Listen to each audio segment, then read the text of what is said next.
Maka jemaah para tamu Allah yang berbahagia, maka ketika kita berbicara surat Al-Hujrah ayat 10 yang bunyinya adalah innamal mu'minuna ikhwatun fa aslihu baina akhawaykum wattaqullaha la'allakum turhamun. Sesungguhnya orang-orang yang beriman dengan orang-orang iman lainnya adalah saudara. Karena itu jaga persaudaraanmu dan jangan sampai engkau berselisih di antaranya, dan bertakwalah kepada Allah agar kamu memperoleh rahmat Allah. Ayat ini sangat dimensional sekali. Artinya bisa dibolak-balik ketika dipahami. Kalau kita fahami dari belakang, la'allakum turhamun, agar kita kecepretan memperoleh nilai-nilai rahmat Allah turun kepada kita, maka syaratnya Allah menginginkan dua hal yang harus kita jalankan. Syarat yang pertama, kita harus menjadi orang yang takwa. Kalau takwa tidak perlu diterangkan karena di khutbah Jumat sudah diterangkan terus menerus. Bertakwalah kepada Allah dengan sebenar-benarnya takwa, ikut dengan perintah Allah dan menjauhi akan segala larangannya. Tidak perlu dijelas. Tapi yang perlu kita fahami soal takwa ini, takwa dalam arti di sini taat akan Allah dengan tidak maksiatinya. Kan banyak sekarang dalam kehidupannya ketika iman kita sedang naik, taat betul dia, betul-betul tasawuf lah taatnya. Ketika iman kita sedang turun, maksiatnya pun juga lebih besar. Betul tidak Pak? Kita harus seimbang. Taat kepada Allah ketika iman kita sedang turun, maksiatnya jangan berlebihan. Harus kurangi sedikit, lebih banyak, lebih full taatnya kepada Allah daripada maksiat yang dilakukannya.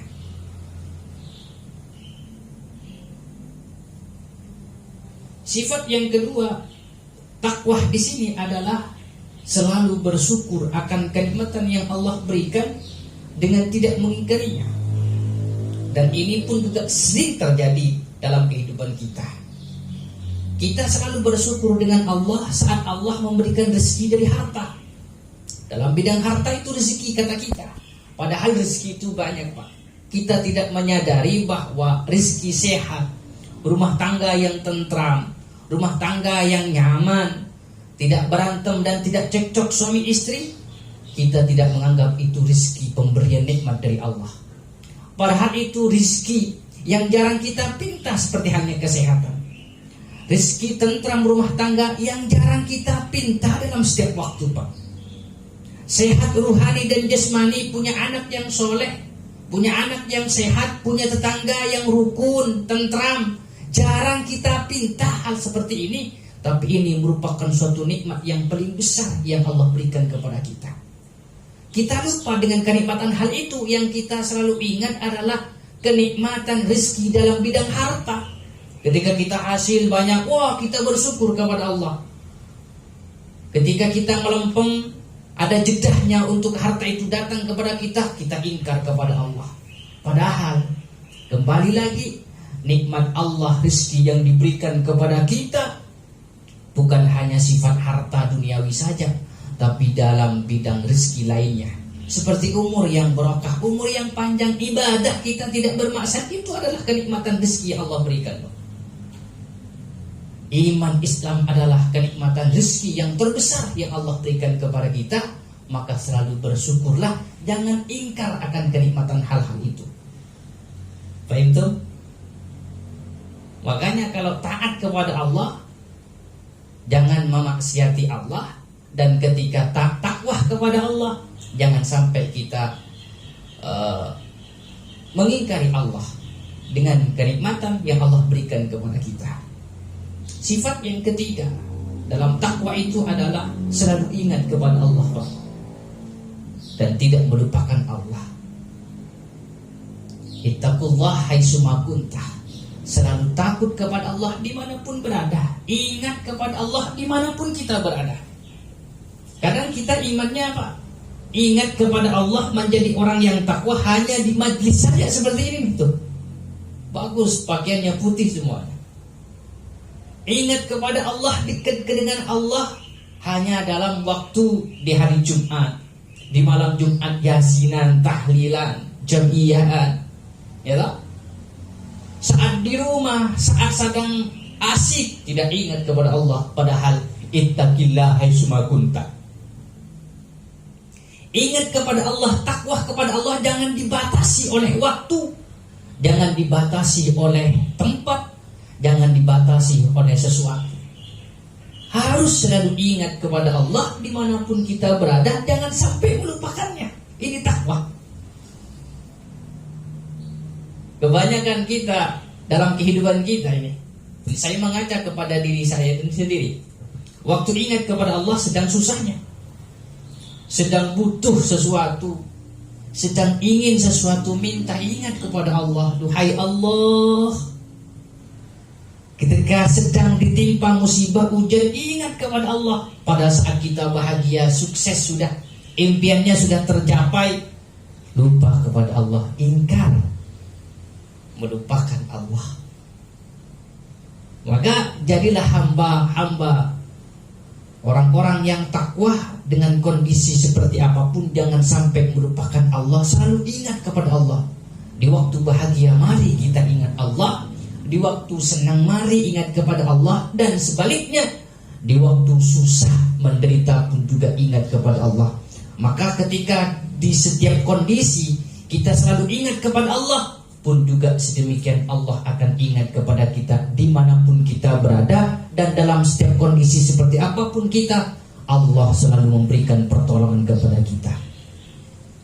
Kalau 3 hal takwa ini sudah terjadi dalam diri kita, Pak, taat kepada Allah dengan tidak maksiatinya, selalu bersyukur akan kenikmatan yang Allah berikan kepada kita dengan tidak mengingkarinya, dan selalu ingat kepada Allah dimanapun berada dengan tidak melupakan Allah, niscaya kita semua termasuk orang-orang yang menjadi bagian la'allakum turhamun, orang-orang yang dirahmati oleh Allah. Amin.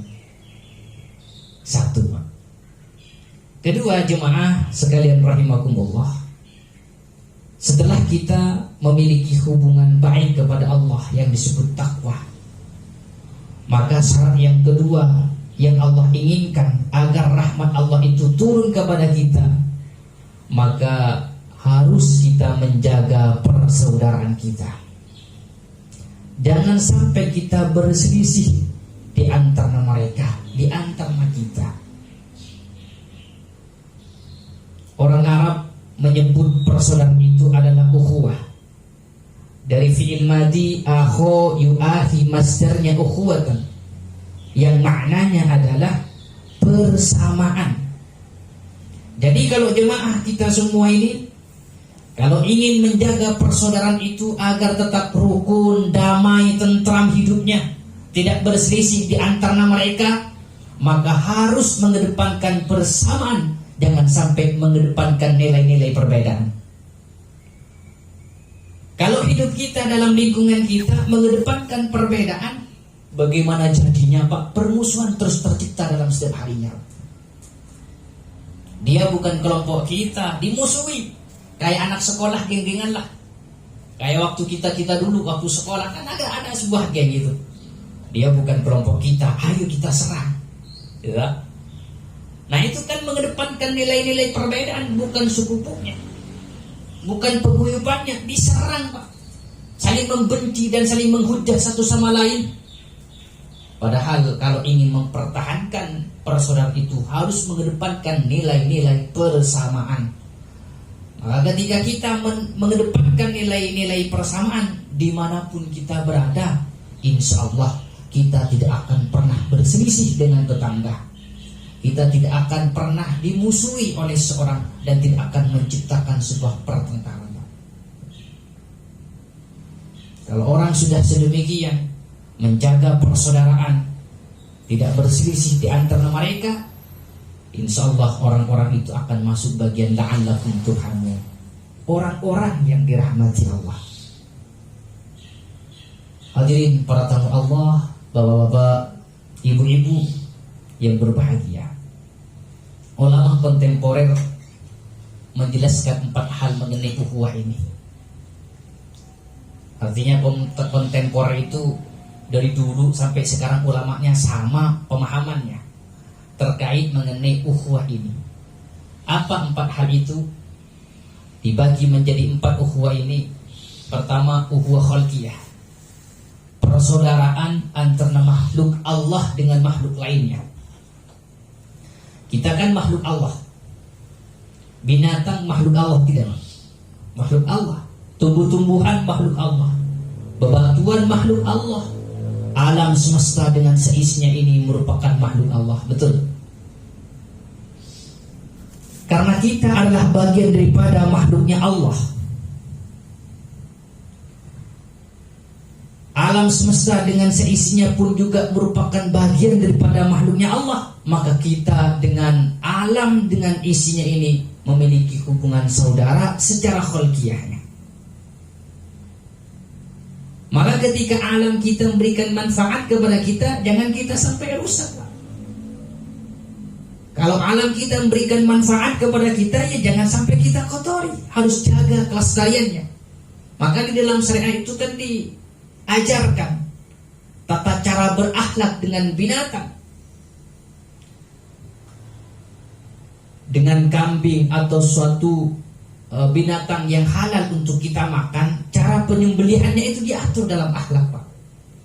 Mengasah pisau harus ditajami, harus jangan diasah di depan, sehingga jangan sampai dilihat oleh binatang yang mau disembelih. Diajari, Pak. Dihormati kepada binatang karena kita memiliki ikatan persaudaraan secara khalqiyahnya. Tumbuh-tumbuhan jangan sampai kita tebang sembarangan kalau tidak mau digunakannya. Artinya kalau mau digunakannya, mau dibikin sesuatu, boleh ditebang. Jangan bakar hutan kita, jangan bakar sembarangan, karena itu keseimbangan alam kita. Harus saling menjaga, harus saling melestarikan alam kita. Ini yang disebut persaudaraan. Harus ada kepedulian satu sama lain, Pak. Jangan sampai membuang sampah sembarangan. Jaga kebersihan, bagian daripada memiliki hubungan kepada alam. Ini dalam bahasa organisasi itu disebut hablum minal alam, hubungan manusia, keseimbangan manusia dengan alam kita. Maka kalau kita sudah menjaga alam kita, menganggap alam kita dengan isinya adalah memiliki hubungan saudara dengan kita, saling menjaga satu sama lain, memiliki hubungan baik dengannya, maka kita akan termasuk la'allakum turhamun, orang-orang yang dirahmati oleh Allah. Yang kedua, ukhuwah insaniyah, hubungan antara manusia dengan manusia lainnya. Manusia itu kan tak lepas daripada turunan Nabi Adam. Sudah nas kan? Paham semua sudah. Ibni Adam alaihissalam, yaitu kita semua turunan daripada Nabi Adam. Yang namanya manusia, ada yang berkulit putih, ada yang berkulit hitam, memiliki berbagai suku. Tidak hanya suku Madura, tidak hanya suku Jawa, ada suku Bugis, ada suku Betawi, ada suku Batak, ada suku Sunda, berbagai suku dan berbagai budaya, berbagai etnisnya, Pak. Maka karena perbedaan banyak itu, ada yang kulit putih mirahnya, jangan sampai kita mengedepankan nilai-nilai perbedaan. Karena semuanya sama-sama memiliki hubungan saudara secara insaniah dengan kita. Maka jangan pandang dia suku Batak kita musuhi. Jangan pandang karena dia suku Jawa kita musuhi. Jangan pandang karena dia suku Madura kita jauhi. Jangan. Karena semua itu adalah saudara kita secara insaniah. harus saling menghormati suku satu sama lainnya. Kalau kita mengedepankan perbedaan, timbullah perpecahan. Tapi kalau tidak dipandang itu perbedaan, mau suku apa kek, mau kulit apa kek, mau turunan siapa kek, mau kelompok yang mana kek, dia adalah saudara kita secara insaniyah. Kalau hal ini ditanamkan dalam diri kita, maka kemakmuran, kerukunan akan tercipta, dan kita akan termasuk la'allakum turhamun, orang-orang yang dirahmati Allah. Fahim tuh? Boleh jawab? Dua lagi. Hampir mau selesai. Lanjut. Oke. Yang ketiga, uhuwah wataniyah atau sa'diyah. Hubungan saudara setanah air, sebangsa Indonesia. Artinya ketika kita bernegara Indonesia, karena kita faham Indonesia ini bukan hanya milik orang Islam saja. Indonesia ini bukan hanya milik non-Islam. Di dalam negara kita berbagai agama. Ada agama Islam, Kristen, Protestan, Katolik. Ada agama Konghucu, Buddha, Hindu. Karena Indonesia bukan hanya milik satu agama, maka kita harus saling menghargai antar agama. Begitu kira-kira benernya. Harus saling menghargai satu agama, karena Indonesia bukan hanya milik agama satu saja. Kalau kita mandang agama yang lain selain agama Islam adalah musuh kita, ia akan berantem setiap harinya, akan berselisih, akan mengangkat pedang dalam setiap waktunya. Tapi kalau sudah saling menghargai satu sama lain, niscaya kerukunan, kemakmuran akan tercipta dalam kehidupan kita dalam sehari-hari. Maka kalau ibadah kita senang tidak ada yang mengganggu, ibadah orang lain sama Pak bahagia, senang ketika tidak ada yang mengganggunya. Maka kembalikan kepada diri kita, Pak. Kalau kita ibadah lalu ada agama yang lain yang mengganggu, yang menghalang-halangi ibadah kita, marah kita enggak, Pak?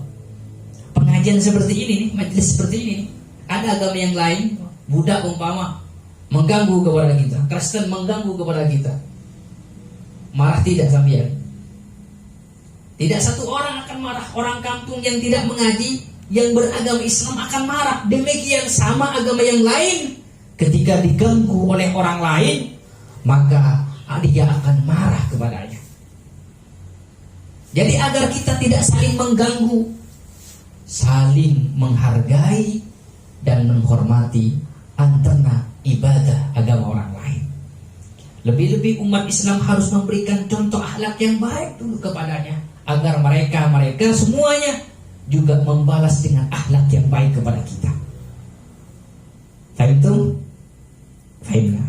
Maka kita pun dengan agama yang lain memiliki hubungan saudara sebangsa setanah air. Ini yang disebut Bhinneka Tunggal Ika. Karena tujuan warga Indonesia ini sama-sama menjaga kedaulatan negara kita, sama-sama menjaga keutuhan NKRI kita, sama-sama menjaga Indonesia kita dari berbagai bencana, dari berbagai hal-hal yang dapat memberikan fitnah kepada negeri kita. Maka ketika itu diciptakan dalam diri kita saling menjaga, karena semuanya memiliki kewajiban untuk menjaga Indonesia, karena semuanya adalah saudara untuk bersatu memberikan kekuatan kepada Indonesia. Kita insya Allah termasuk orang-orang la'allakum turhamun, orang-orang yang kecepretan rahmat dari Allah Subhanahu wa ta'ala. Yang terakhir, nomor 4, kata ulama kontemporer membagikan ukhuwah itu adalah ukhuwah Islamiyah atau ukhuwah imaniyah, ukhuwah basyariyah. Apa ukhuwah Islamiyah itu? Saudara, hubungan saudara antara seiman, seagama. Orang Islam itu semuanya, mau dari Arab, non-Arab, mau di Spanyol, mau di Indonesia, Malaysia, Singapura, Yang namanya orang Islam saudara kita, seiman, seagama, Pak. Jangan sampai orang Malaysia beragama Islam, dia orang Malaysia musuh kita. Orang Amerika Islam, orang Amerika musuh kita. Jangan. Karena kita memiliki hubungan saudara dengan mereka, saudara seagama, seiman.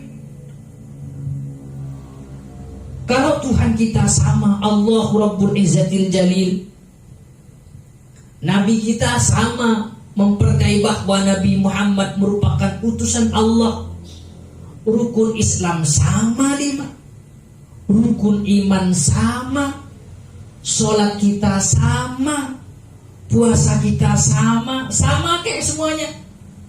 Kenapa mesti gesekan, saling hantam, saling menghujat satu sama lain? Hanya berbeda gerakan, hanya berbeda haluan dan tujuan. Agamanya Islam kok, sama-sama keimanannya kok. Beda tujuan, difitnah, diejek Allah. Kita sama Pak, jangan pandang kita beda organisasi. Mohon maaf ini. Ini perlunya ulama-ulama kita faham dengan kondisi uhuwah ini, dengan kondisi persaudaraan ini, dengan kondisi mengedepankan persamaan, dengan mengedepankan perbedaan. Ini perlu diperhatikan dan diperhatinkan. Sekarang ini kan mengumpul dengan kubu-kubu yang lainnya. Kalau peguyuban kita, ya kita. Rumpunnya dia, ya rumpunnya dia. Seakan-akan kalau dia tidak masuk kepada rumpunku, dia musuhku, seakan-akan. Sehingga saling hujat, tertanam kebencian dalam diri kita. Ulama kita sudah saling menyerang dengan ulamanya. Mohon maaf, kiai kita sudah saling menyerang dengan kiainya. Habib kita sudah menyerang dengan habibnya. Siapapun dia, kiai kalau salah tegurlah oleh kiainya, habib kalau salah tegurlah oleh habibnya. Jangan didiamin Pak. Kalau semuanya cekcok begini, saling membenarkan, saya yang benarkan, tidak minta maaf. Yang satunya menganggap saya yang paling benar. Lalu siapa yang salah? Dan kita sebagai rakyat kecil mau mengikuti siapa? Wong ulama kita kok cekcok, ulama kita kan tidak akur. Bagaimana ini? Sama-sama agama Islam saling menghujat dan saling menyerang Pak. Allah, kita bingung, jemaah kan bingung. Siapa yang benar ya? Mau ikut yang mana ya? Ya toh? Karena menganggap paling benar. Saya no comment sebenarnya sih, tapi sudah keterlaluan sekarang ini. Tidak ada teguran dari yang lebih mapan, dari yang lebih tinggi, pun juga didiamin. Saya juga waktu itu ikut Pragus Pak. Nah sama, andai kata Pragus teman saya salah, saya benarkan walaupun salah. Ya karena satu kelompok. Oleh karena itu mari kita sadar diri.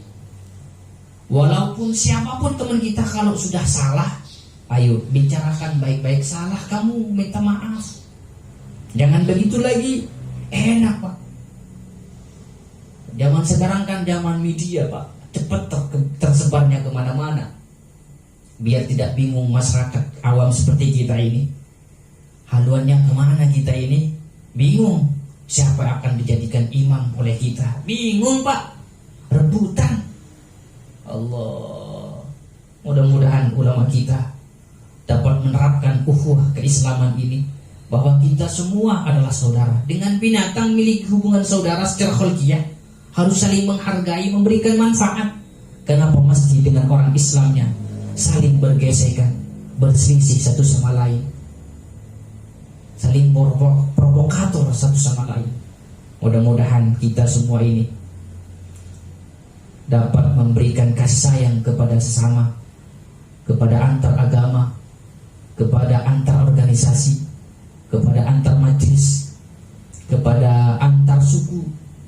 Dan mudah-mudahan kita semua selalu Allah berikan kekuatan takwa kepada Allah, hingga kita selalu mawas diri, sadar diri bahwa kita ini orang-orang yang lemah, yang selalu butuh, fakir akan rahmat Allah. Dan mudah-mudahan kita juga selalu diberikan kasih sayang dalam diri kita, sehingga kita dapat menyayangi umat-umat lainnya, menyayangi umat Islam, menyayangi tetangga kita, sahabat kita, tetangga kita, sehingga kita semua termasuk bagian la'allakum turhamun, orang-orang yang dirahmati oleh Allah. Amin amin ya rabbal alamin. Mungkin ini saja yang bisa saya sampaikan. Mohon maaf dan terima kasih atas segala perhatian. Wallahul muwaffiq ila aqwamit thoriq. Wabillahi taufiq wal hidayah. Wassalamualaikum warahmatullahi wabarakatuh.